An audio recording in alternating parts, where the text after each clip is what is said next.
So ek weet nie, julle sal weet dat ek is lief vir drama, so ek is lief vir die theater, en ek weet nie, ons het nou al 'n paar keer, wat ons die voorreg gehad het, as gevolg van net die bediening in Doxodeo, wat ons oor see kon gaan, en dan natuurlik enige iemand wat drama studeer het, sy groot begeerte is om by Broadway in New York vertoning te gaan kyk.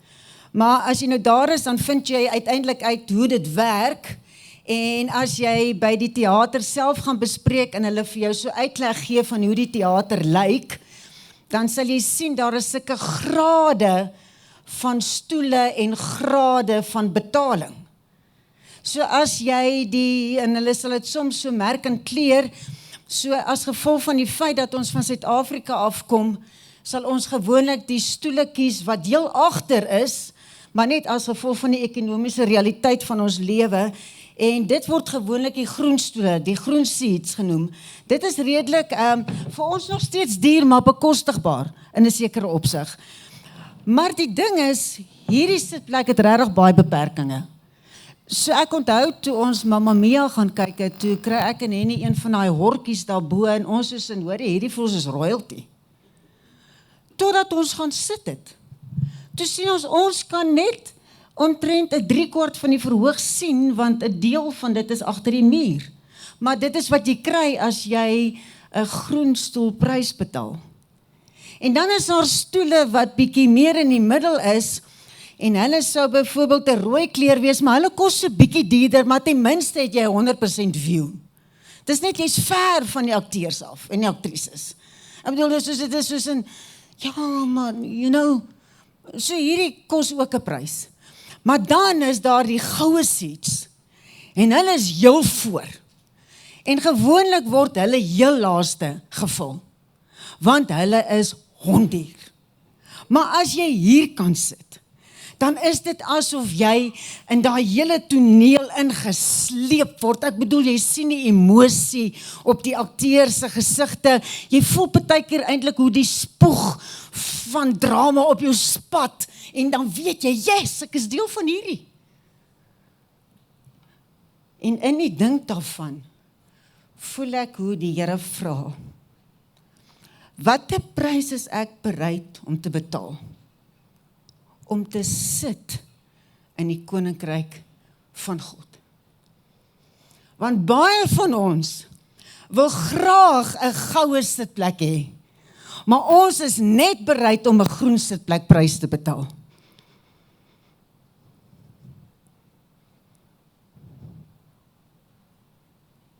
En dit is asof die Here partykeer challenge om te sê, wil jy bly in die sitplek van, ek het nou nog gehad van victim, Engel, wat so mooi? Dankie. Wil jy bly sit in die sitplek van slagoffer, of is jy bereid om daaruit en op te staan, en die goue sitplek te vat van oorwinnaar, want dit is wat sy woord oor jou sê. Maar dit gaan kos dat jy hom glo vir wat hy sê. Of gaan jy die hele tyd in die groen sitplek sit van apaties teenoor alles wat in die kerk gebeur, want jy het so seer gekry, en gaan jy net daarmee deel en net oor dit kom, en die prys vat om te sê, maar ek gaan betrokke raak, en ek gaan in die goue sitplek sit. En daai ding net een kant toe stoot. Want ons kan so maklik, jy weet, dit is maklik om vanaf die groen seats die hele tyd te sit en kritiek lewer. Want ek weet nie wat daar voor aangaan nie, maar ek is maklik, en jy sê altyd die beste ref sit op die paviljoen. Ek dink die beste ref sit in my sitkamer. Hy weet meer van rugby as enigiemand anders. Sorry, Engel. En dan sien ons dat Jesus was baie aangetrokke tot mense wat bereid was om hulle stoele te skuif. Ons lees van die vrou wat aan bloedvloeiing gely het vir 12 jaar. Nou, as jy 'n vrou is, sal jy presies weet wat dit impliseer. Maar ek dink op 'n dag, toe sy hoor dat Jesus na die omgewing toe kom, Toe besluit sy, ek gaan uitklim en ek gaan opstaan uit die stoel van siekte en ek gaan my stoel vat en ek gaan hom skuif. En ek gaan kyk waar hy is en ek weet dat my liggaam het omtrent niks meer krag oor nie. En ek weet mense gaan dalk op my trap en my liggaam is gebuig en gebroke, maar vandag gaan ek nie meer daar sit nie. En ek hoop dat as ek my stoel skuif, dat die redder van die wêreld my hart sal sien en by my sal stil staan. En dan kan jy onthou, Jesus was op pad eintlik om Jairus se dogtertjie te genees. En dit is 'n magtige mense wat teenoor hom staan en by hom is, en ewe skielik sê Jesus, ek weet iemand in die omgewing of iemand naby my het sy stoel geskuif, wie is dit? En dan draai hy na haar toe.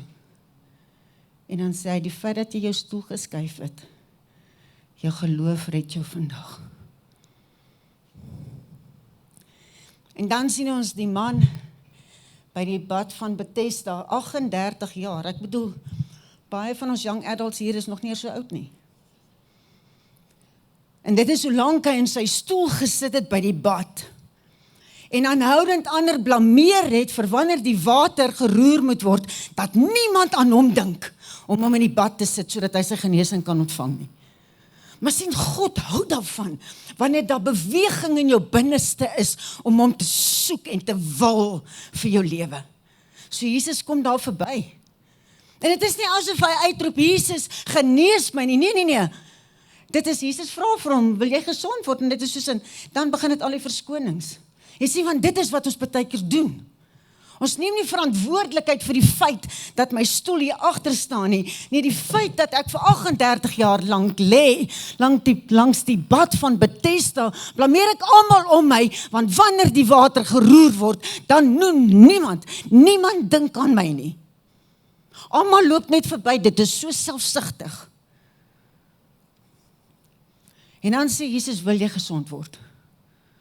En hy begin met die verskonings. En dan sê Jesus vir hom, wel as jy gesond wil word, tel op jou mat en loop. En Jesus kyk of daar enige beweging in sy hart is, om vanaf hierdie stoel uit te klim, en na die volgende ene toe te gaan. En dan vat hy dit, en hy tel sy mat op en hy loop. En dan sien ons van 'n verlamde man, wat nie kon beweeg nie. En hy vra sy vriende, hy sê, sal julle my vat, daar is beweging in my hart, en ek is moeg vir die stoel van siekte. Ek is moeg daarvan om beperk te wees vir wat in my liggaam aangaan. So kan julle my help, en 4 vriende vat hom, en hulle doen half amper 'n onetiese ding om 'n ou se dak af te breek. Ek sou nie happy gewees het as dit my huis was nie. Ek sou graag die event wou skuif na my neighbor toe. Oor die breek was sy dak af, sy ou dak. Maar dan sak hulle hom in, en die oomblik as Jesus hom sien, dan sê hy 'n snaakse ding. Ek bedoel, die ou kom nie vir sondebelydenis nie, hy kom eintlik net om te hoor, kan Jesus hom genees, hy is verlam. Maar dan is Jesus so goed, en hy sê, jou sondes is vergewe. En ek bedoel, dit bring 'n onmiddellike swybrandjie by die kerk. En Jesus herstel sy verhouding met die Vader eerste. Hy bring restaurasie in dit in, en dan sê hy vir hom, vat jou mat en loop. En hy maak hom heel, in een oomblik. So ek vra vanoggend weer, is jy bereid om jou stoel te vat en om te skuif? Of wag jy die hele tyd vir iemand anderste om dit vir jou te doen? Of blameer jy die hele tyd iemand anderste omdat dit nog nie gedoen word nie en jy die hele tyd in die green seat sit terwyl jy eintlik 'n goue seat view wil hê? Is jy tevrede met dit wat jy sien? Nou ek weet nie, ek dink almal van ons wat kinders het, sal weet, kyk ek weet nie hoe hulle dit reg kry nie, maar pre-primêre, Kersfeesproduksiekies. Onthou julle hulle nog?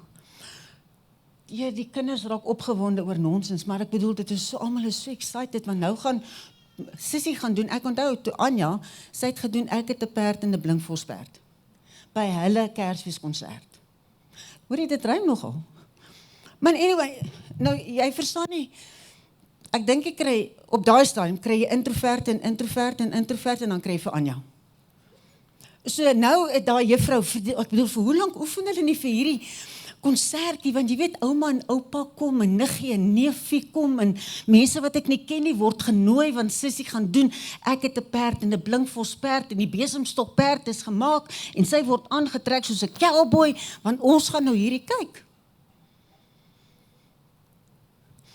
Maar imagine, nou hier nie is die so nie, ek kan dalk meer so wees, hy is altyd betyds, ek kan dit bietjie drag as ek wil, you know, en daai dag voel almal mos hulle met 2 ure voor die tyd opdaag.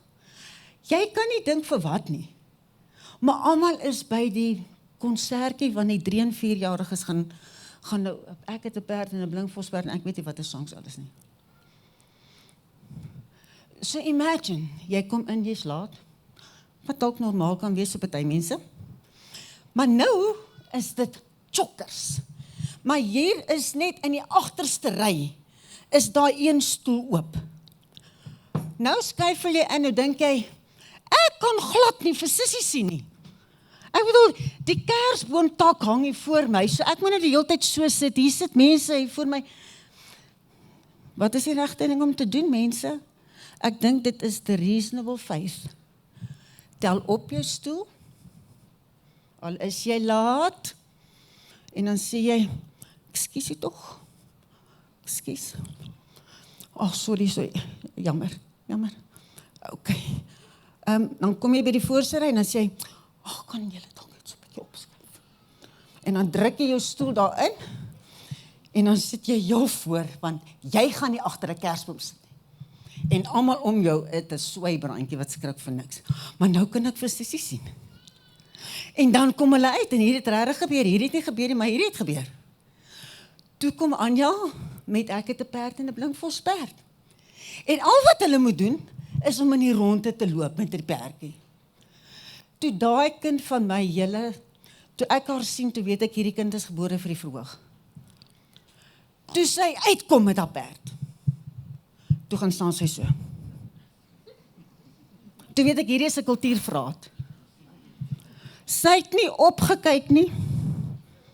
Die kindertjies perd die om haar. En ek wil sê,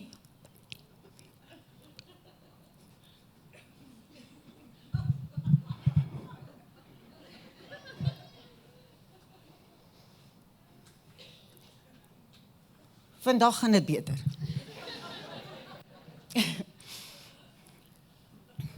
My vraag is, hoeveel is jy bereid om jou stoel te vat? Partykeer vir die ongemak van ander mense. Maar is jy bereid om jou stoel te skuif, omdat jy nie tevrede is met dit wat jy sien nie?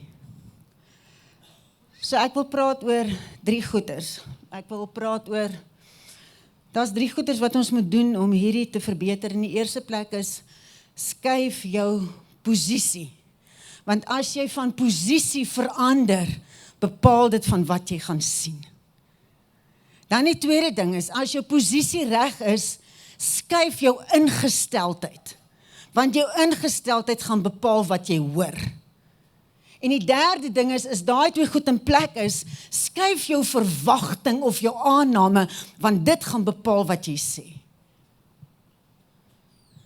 Met dit in gedagte gaan ons bietjie praat oor Maria Magdalena, en ons ontmoet haar in Johannes 20. Nou, die Bybel oor haar sê is, die Bybel sê sy het 7 demone gehad. Nou as jy numerologie verstaan in die Bybel, sal jy weet dat elke getal het 'n spesifieke, dit beteken gewoonlik iets. So dit beteken nie letterlik, ek dink dat sy 7 demone gehad het nie, ek dink net 7 is die getal van volmaaktheid, so dit het maar net beteken dat sy was heeltemal demonies beset. So sy was nie die meisie wat jy jou vriendin gemaak het nie.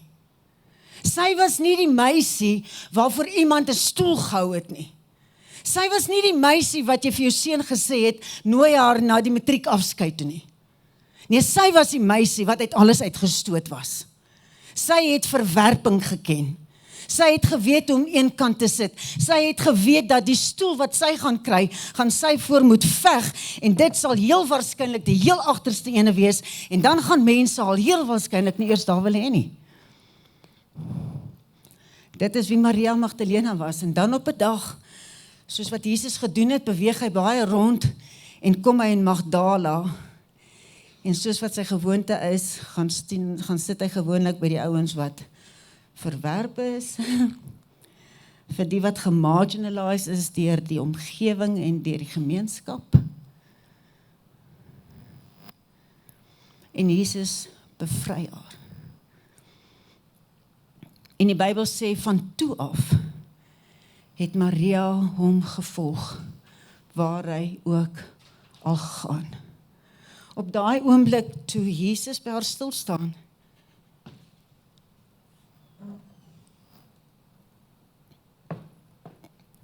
en haar vrymaak. Toe sê sy, ek skuif vandag my stoel. En ek gaan nooit weer mis wat hy gaan doen nie. Ek sal nooit weer toelaat dat die kultuur van die dag, of die omgewing, of wat mense se opinie is oor vrou wees, dat dit gaan beïnvloed nie, want ek kies vandag, waar hy is, sal ek gaan sit. So as hulle beweeg, dan vat Maria haar stoel, dan kyk sy oor wat Jesus doen. Nou is hy besig om die mense kos te gee. Nou doen hy dit, en sy net besluit, nooit weer sal ek agter gaan sit en tevrede wees met iets wat vir my daar gaan hou nie. Ek sal kies om voor hom te sit, al kos dit my alles.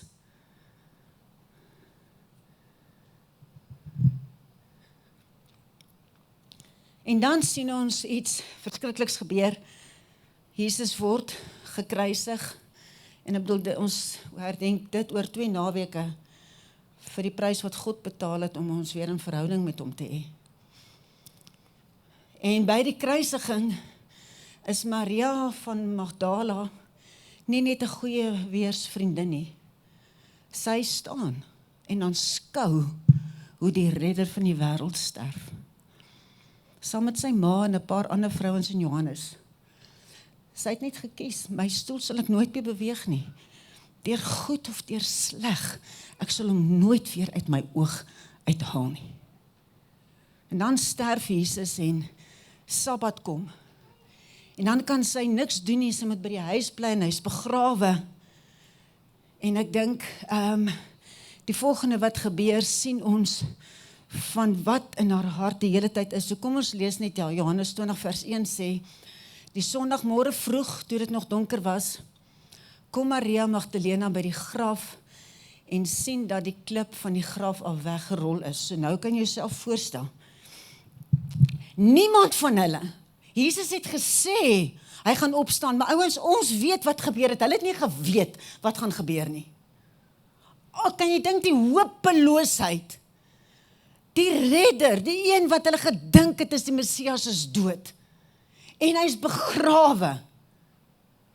En dan sê sy vir haarself, die plek wat ek hom die laaste gesien het, en ek het besluit, ek sal nooit weer my stoel skuif, sodat ek hom nie kan sien nie, so die laaste plek wat hom gesien het, was by sy graf, maar vandag kan ek niks doen nie, maar môre as die Sabbat verby is. En sy moes seker al wekker vir vrek vroeg gestel het, want die Bybel sê, toe dit nog donker was, het sy opgestaan, en gesê, ek gaan my stoel sit daar waar ek hom laaste gesien het.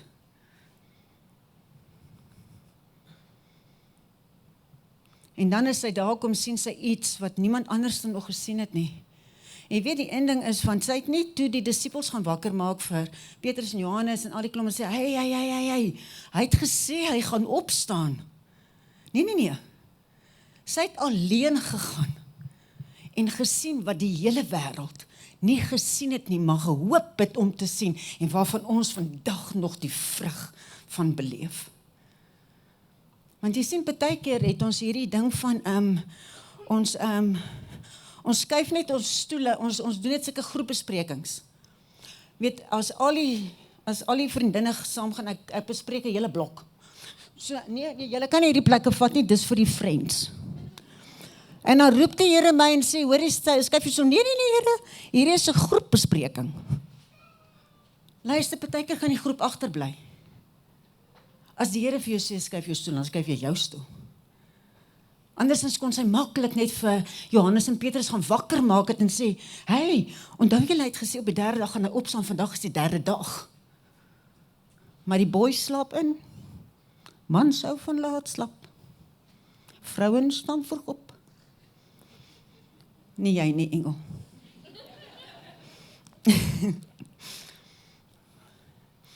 En dan kom sy daar, en dan sien sy dat die klip weggerol is.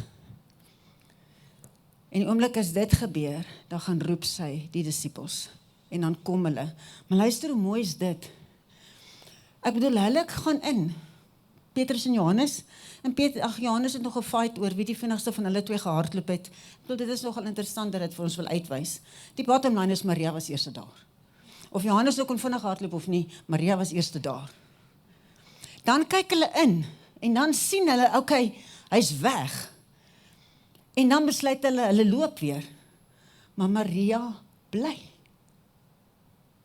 Want sy het gesê, ek gaan nie weer my stoel skuif nie. En dan die volgende oomblik, wat Johannes en Petrus mis, die volgende oomblik staan daar 2 engele by haar in die graf. En kom ons lees die volgende gedeelte. Maar Maria het buite by die graf bly staan en huil, en terwyl sy huil, het sy vooroor gebuk om in die graf in te kyk, en toe sien sy 2 engele met wit klere aan daar sit waar die liggaam van Jesus gelê het, een waar die kop en die een waar sy voete was. Hulle vra toe vir haar, mevrou, waarom huil jy? En sy antwoord hulle, omdat hulle my Here weggevat het, en ek weet nie waar hulle hom gesit, waar hulle hom nou begrawe het nie. Sorry, dit is 'n bietjie klein van waar ek kyk. So die eerste ding is, jou posisie, want dit is wat sy gedoen het, haar posisie het bepaal van wat sy sien. Wat het sy gesien? Sy was die heel eerste ene wat gesien het, dat die Messias opgestaan het uit die dode. Maar nou kyk sy, en die engele is daar, en nou weet sy nie eintlik wat het met hom gebeur nie. Nou sê hulle vir haar, verander jou ingesteldheid. Want jou ingesteldheid van wat hier gebeur, gaan nou bepaal van wat jy hoor. Maria, hoekom huil jy? Dit is nie nou 'n tyd om meer te huil nie, want hy het opgestaan. En ek dink dieselfde vraag kom partykeer soveel keer na ons toe, dat die Here ons vra, hoekom huil julle nog steeds? Ergens moet jy deel met goed wat met jou gebeur het. Ergens moet jy vergewe. Ergens moet jy besef, dit is verby. Want al is jy in die regte posisie, en jy sien hom, en jy weet van wat gebeur, as jou ingesteldheid die heeltyd in die verlede lê, gaan jy nie hoor wat die Here vir jou sê nie. Jy gaan alles in die lens kyk van die seer van jou verlede. So hoekom huil jy? Hoekom sit jy nog steeds met 'n wrok? Hoekom is daar nog steeds nie vergifnis nie? Ons kan nie vir jare, en ouens, ek weet lewe is rof, ek sit hier nie af nie. Maar ek wil vandag vir jou smeek, moenie daar bly nie. Die duiwel steel van jou, om jou daar te hou. En dit gaan die heeltyd maak, dat jy nie reg hoor nie. Dan die volgende gedeelte sê, dat ek eerder omdraai. Nadat sy dit gesê het sy omgedraai en vir Jesus daar sien staan, maar sy het nie geweet dat dit hy is nie, en Jesus vra haar toe, mevrou, waarom huil jy? Dieselfde vraag. Vir wie soek jy? En sy het gedink, dit is die tuinopsigter, en sy het vir hom gesê, meneer, as jy hom weggevat het, sê vir my waar jy hom begrawe het, en ek sal hom daar gaan haal. En Jesus sê vir haar, Maria. Want sien jou verwagting, jou aanname van dit wat van wat jy nou gesien en gehoor het, gaan nou bepaal van wat jy sê. So sy het gesien en sy het gehoor, maar haar verwagting dat hy regtig sou opstaan, op die oomblik was dit nog nie daar nie. En dan sê sy, meneer, as jy hom begrawe het, sê net vir my waar. En die oomblik as sy haar naam noem, dan weet sy, dan sê sy, meester, Rabboni, my teacher. En alles in 'n oomblik belyn met wat sy nog altyd geglo het. Want sy het geweet hoe klink dit wanneer hy met haar praat. As hulle beweeg het, en Jesus was dalk moeg, dan sal hy sê, hey Maria, kom sit en bid net 'n bietjie vir my. Dalk 'n ander geleentheid, hey Maria, het jy vir ons stoebies ingepak vir vandag, is 'n lang dag. Hey Maria, het jy hierdie gesien van toe dit gebeur het, die verwondering toe daai ou begin hoor het. Maria, het jy gesien, blinde Bartimeus, die verwondering toe hy begin sien het. Sy het geweet hoe klink dit wanneer die meester haar naam noem. So vandag wil ek jou uitdaag. Ons almal is ek dink in verskillende fases of plekke van ons journey saam met Jesus. En party van ons sien reg, maar ons hoor nie reg nie, want ons ingesteldheid is nog heeltemal skeef. Party van ons sien reg en hoor reg, maar ons verwagting is so next to nothing, dat ons sê die heeltyd nie die goeders wat in lyn is met dit wat ons sien en hoor nie. So kom ons vra hom, Here, my stoel is dalk daar agter en ek was eintlik vir jare net tevrede met 'n slegte view.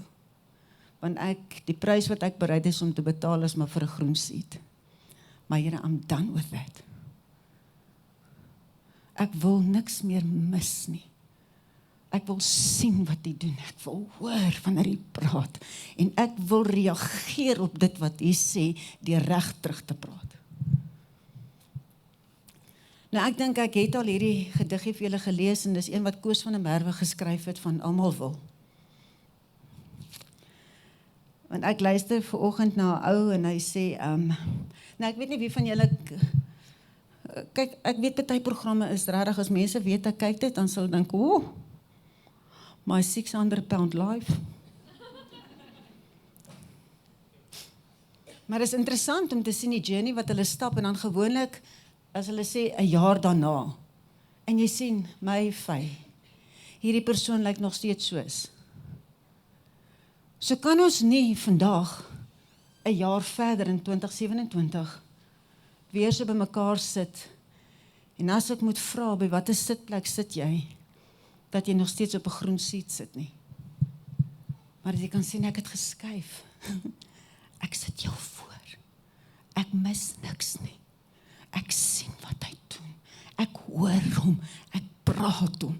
Ek leef hom. En Koos skryf hierdie gedig. Hy sê, almal wil die stilte hê, maar niemand wil ophou raas nie. Almal wil geken wees, maar niemand wil oopmaak nie. Almal wil ergens kom, maar niemand wil weggaan nie. En almal wil die berg op, maar niemand wil klim nie. En almal wil slim wees, maar niemand wil geleer word nie. En almal wil verstaan, maar niemand wil luister nie. Hierdie is nie mooi nie. Almal wil maar word, maar niemand wil minder eet nie. En almal wil hê, maar niemand wil betaal nie. En almal wil ophou moeg wees, maar niemand wil tot stilstand kom nie. En almal wil sien, maar niemand wil kyk nie. En almal wil vrede hê, maar niemand wil ophou bekommer nie. En almal wil hemel toe gaan, maar niemand nou al nie. Want ons bly die hele tyd alles postpone. Ons is so tevrede met cheap seats.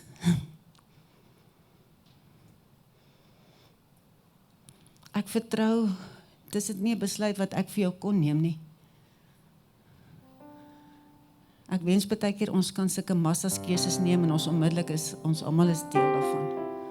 Maar hierdie is nie een van hulle nie. So ek wil jou challenge. Mag die Heilige Gees regtig in jou hart praat. Jy weet waar jy sit in hierdie verhoogspel, waarvan ons koning die hoofakteur is op die verhoog. En jy gaan kies wat is dit plek jy bereid is om te betaal, sodat jy hom in beweging in jou lewe kan sien. En vandag vertrou ek die Heilige Gees, dat jy 'n goue seed kies. Kom ons bid.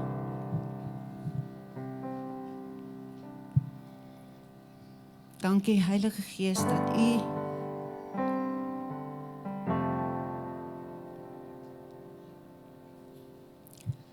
nooit ophou vra nie. Dankie dat U ons konstant uitnooi na 'n lewe saam met die koning.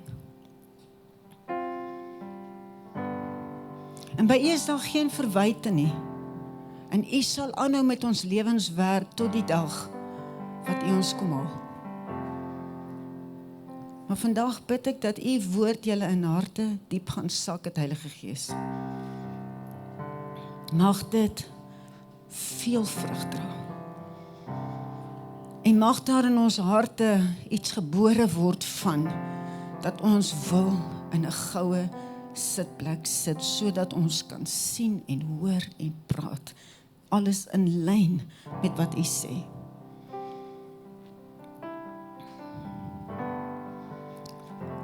Ek seën almal wat voor my staan, Here, met 'n goeie oor om te hoor en 'n goeie oog om te sien.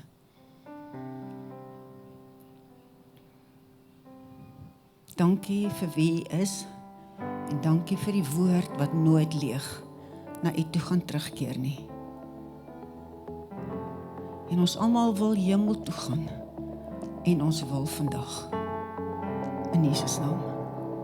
Amen.